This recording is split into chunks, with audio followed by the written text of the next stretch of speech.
is preeminent in the Son of God metaphorically, but physically not. This is the Muslim stand. Yesus wayita masqal gubbaa duusan cubbun hojjan san irraa nu fayyisuuf nuuf fidu jettee fudhatta. Lakki dhiifa manaaf godhiiti an kitaaba macaafa jaamu kana dubbisu jira. Ati lammii Ingilizii? Sun waan gaariidha. Nama afaan Ingiliffaa dubbatutti waa himu barbaada. Isin warri afaan Ingiliffaa dubbattan kunniin kitaaba kana afaan keessaniin dubbistu. Sababni isaa macaafni akka sadarkaa addunyaatti gara afaan 1500 ta'utti hiikamee jira. Afaan Hinduutiin, afaan Taamiliin, Ingiliffaan, Zuluu, Afrikaan afaan barbaadaniin jira. Afaan 1500 jira. Afaan Arabaa, Gujuraatii, afaan kiyya jechuudha. Afaan Gujuraatiin kitaaba lamatu jira. Maaliif akka lama ta'eesitti hima? Afaan Arabaatiin ammoo kitaaba 11tu jira. Macaafa afaan Arabaa garagaraa 11tu jira. Baay'ina irraa kan ka'e macaafa Waaqayyoo afaan kiyyaan hin arganne jee namni komatu hin jiru. Ati ammoo qajeeluma afaan keetiin qabda.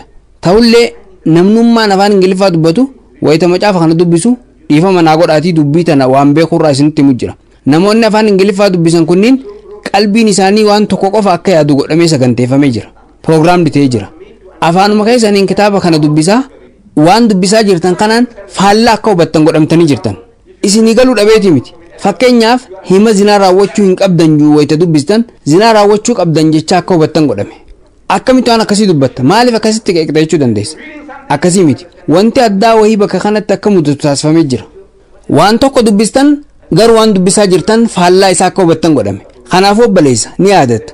Wayita Yesuus gara bakka irbaata xumuraa nyaatatti deebi'u eega fannifamee du'e jaamee ka'een booda bakka itti nyaate jechuudha. Bakka san dhaqee hawaariyyoota isaa achitti argee nagaa isaan gaafate. Nageenyi isinirra haa jiraatu jedhe. Hawaariyyoonni wayita wanti argaa jiran sun Yesuus ta'uu beekan ni sodaatan. Wanti an gaafachuu barbaadu jarattiin tun maaf sodaatan? Luqaas deebisaa waan kanaan nu kennee jira. Wanti jarri sodaataniif Yesuus manfasii ta'ee ja'anii waan yaadaniif. An waan barreeffamu qofa isin himaa jira. Manfasii yookaan ruuhii ta'ee jira ja'anii yaadan. Wanti nan beeku barbaadu maaliif manfasii ta'uu hin oolu ja'anii shakkan? Manfasii fakkaata? Deebiin jiru lakkii kan jiru. Eega inni manfasii hin fakkaanne maaliif manfasii ta'uun oolu ja'anii yaaduu danda'an? Bakka kanatti isin harkaa ol dha'e. Ani deebisaa isin hima. Hawaariyyoonni Yesuus barsiisaan isaanii fannifamee jira kan jiru dhagayan. Oduu dhagayan jette. Ammaas oduu namaarraa du'ee manfasii ta'ee jira kan jiru dhagayan. Ammaas du'ee awwaalamee awwaala keessa guyyaa 3 bulee jira kan jiru dhagayan. Kunis oduu namaati. Kanaafuu oduu akkanaa dhagayanii waan turaniif wayita nama san argan ni rifatan. Sababni isaa namni kun qabrii keessa jira ja'anii amanu.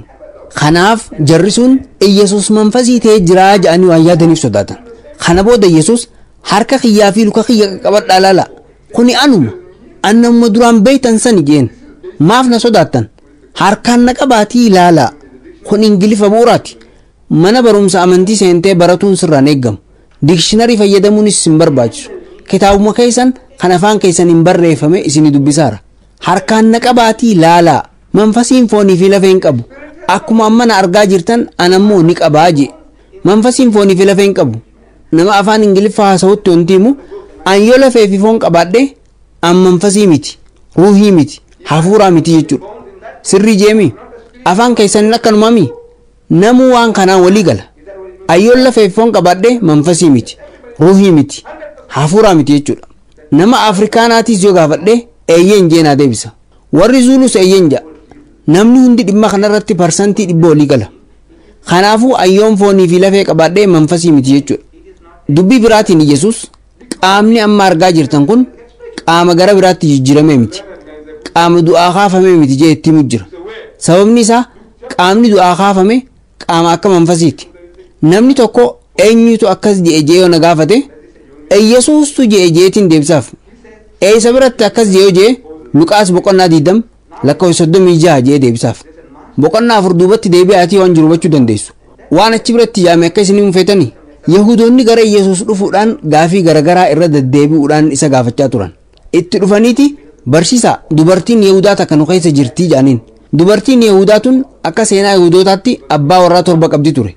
Akka seera isaaniititti namni tokko yoo dubartii fuudhee irraa du'e obboleessi itti aanu isii fuudha. Inninis yoo du'e kan sadaffaatu fuudha. Inninis yoo du'e afuraffaa, shanaffaa, ja'affaa jecha hanga 7 deema. Dubartiin tunis abbaa warraa 7 qabdi ture. Fuute akkanaa kun rakkoon qabu. sababni isaa hundinuu koree koree fuudha waan ta'eef. Yahudoonni wanti Yesuusiin gaafachuu barbaadan gaafa kaafamaa san jara torban kanneen keessaa isa kamtu isii fuudhaa kan jiru. Sababni isaa dachii tanarratti hundinuu isii fuudhee jira. Kana jechuunis nuti hundi dubartii takka yoo dachii tanarratti qabaanne gaafa du'aa kaafamne isii asitti qabnu san achittis argannaa jechuudha. Namoonni kunniin ammoo torbanuu jaartiitii jejaan irra wal loluuf ta'u. Sababni isaa torbanuu waluma bira du'aa kaafamu. Suwaananis isinis amantani. Dhiirri tokko du'aa kaafamee dubara takka irratti wal dura dhaabbachuuf ta'a. Kanaafuu waraanni jiraachuu mala. Tokko ajjeesuu danda'a. Kun akka Yahudoonni sammuu isaanii keessaa qaban. Dubartiif jecha obboleewwan sunniin waraana walitti banu jedhanii amanu. Yesuus wayita gaafii kanaaf deebisaa kennu isaan du'aa eega ka'anii booda deebi'anii hin du'an jedhe. Dubbii biraatiin takka eega du'aa kaafamanii booda qaama zalaalam jiraatu qabatanii ka'u. Qaamni keenya ka'ammaa kun qaama soorata, qubsuma, uffata, walqunnamtii saalaa, boqonnaa fi waan adda addaatti hajamu. Wantoota kanneen malee namni lammii Ingiliiziin jiraatu, namni Afrikaa, namni kamuu wantoota kanneen malee argamuu hin danda'u. Kun seera uumamaati. Kanaafuu guyyaa qiyaamaa namoonni sunniin eega ka'anii deebi'anii hin du'an. Warri du'aa ka'u sun akkuma malaayikaa ta'an. Dubbii biraatiin namni du'aa ka'e amala malaayikaa qabaata. Qalbii imaana qofa qabdu qabatee ka'a. Walumaa galatti manfasii ta'u. Akkuma malaayikaa walqixa ilmaan rabbii ta'u. Sunniin ilmaan rabbiiti. Isaan manfasiidha jee deebsaa isaanii kenna. Akkuma an argaa jirtan kanatti manfasiin lafees foonis hin qabu jee dubbatee jira. Jarris harkaan isa tuqanii nama ta'uu isaa amananii gammadan. Awwaan barreeffame qofa isinii dubbisaa jira. Gammachuudhaan lubbuun jira jechaa haasawan. Innis deebisee waan nyaatan qabdanii jee gaafate. Jarris qurxummii kennaniif. Innis irraa fuudhee achumatti nyaate. Waan kana bakkuma sanitti isaan agarsiise. Maal ta'utti jirtan jarana isin gowwaadha. An ilmuma namaa kaduraa san ijee isaanitti mul'isaa jira. Maaf na sodaattan jee isaanitti himaa jira. Argitanii dhiifama naaf godhe obboleessa. Dhiifama guddaa waliin hordoftoonni kitaaba kana dubbisan jalqabuma qalbii isaanii keessatti maal akka amanuu qaban itti himamee jira. Ijoollummaa irraa kaasee saganteeffamanii jiran. Amantii fi ilaalcha wayii qofa akka qabaatan godhamee jira. Nutis akkasuma. Nuti warri muslimaatis waan kanarraa addaa miti. Namni hundi ijoollummaa irraa kaasee amantii wayii akka qabaatu godhamee jira.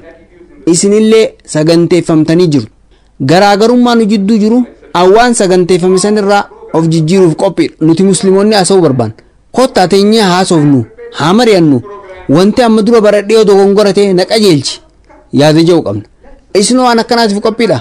Waan takka isinii mirkaneessuu barbaada. Isin macaafarraa jecha dubbistan hunda faallaa isaa hubattu. Rabbittiin kakadhaa jecha hunda faallaa hubattu. Wanti tokko afaan Ibruutiin dubbistanii naa galuu hin dandeenye osoo jettanii humaa miti. Afaan Giriikitiin dubbistanii isinii galuu dhabee naa hin galle hojjettan kunis humaa miti. Garuu isin warri afaan Ingilizii dandeessan macaafa afaan Ingiliffaatiin dubbisaa faallaa isaa hubattu. Warri Afrikaanaan dubbisaa faallaa hubata. Warri Zuluutis afaan Zuluutiin dubbisaa faallaa hubata. Jecha macaafa irratti barreeffamee jiru hunda faallaa isaa hubattu. Dhiifama dogongoraan isin sabbakutti seene. Maal akka godhu na harkaa bate. Yoo dubbii isin mufachiisu dubbadhee jiraadhee dhiifama naaf godha. I want to preach. I don't know what to do. He asked me a question. I can't respond it. Gracious evening. I hope no offense was meant. Please forgive me if I said anything to hurt anybody's feeling in any way.